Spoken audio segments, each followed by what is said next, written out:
சென்னை பல்லவ நிலத்திலிருந்து புதிய பேருந்துகளின் சேவையை முதலமைச்சர் மு.க. ஸ்டாலின் கொடியசைத்து தொடங்கி வைக்கிறார். நேரடி காட்சிகளை பார்க்கலாம்.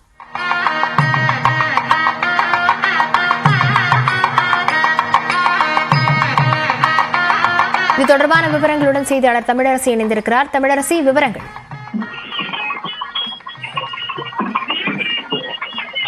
தமிழ்நாடு அரசு போக்குவரத்து கழகங்கள் சார்பில் தற்போது 18,000 பேருந்துகள் இயக்கப்பட்டு வருகின்றன.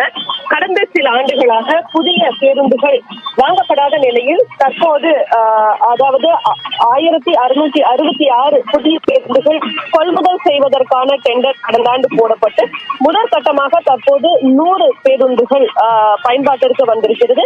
இதனை தமிழக முதலமைச்சர் மு.க. ஸ்டாலின் கொடியசைத்து துவங்கி வைக்கிறார்.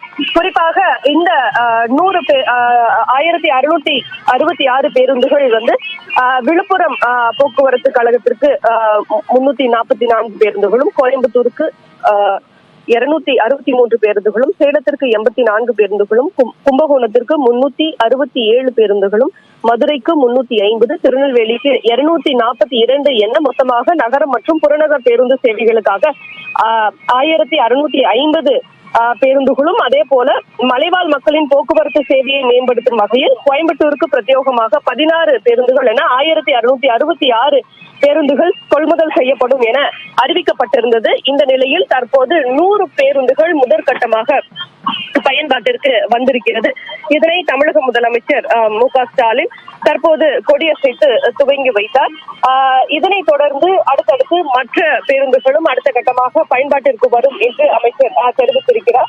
இந்த பேருந்துகள் அனைத்தும் BS6 ரக பேருந்துகளாக கொள்முதல் செய்யப்பட்டிருக்கின்றன. காற்றின் மாசு அளவை குறைக்கக்கூடிய வகையில் தமிழகத்தின் அனைத்து போக்குவரத்து பேருந்துகள் இயக்கப்படும் தெரிவிக்கப்பட்டுள்ள நிலையில் முதற்கட்டமாக தற்போது இந்த 100 பேருந்துகள் இந்த புதிய தொழில்நுட்பத்தில் பயன்பாட்டிற்கு வந்திருக்கின்றன.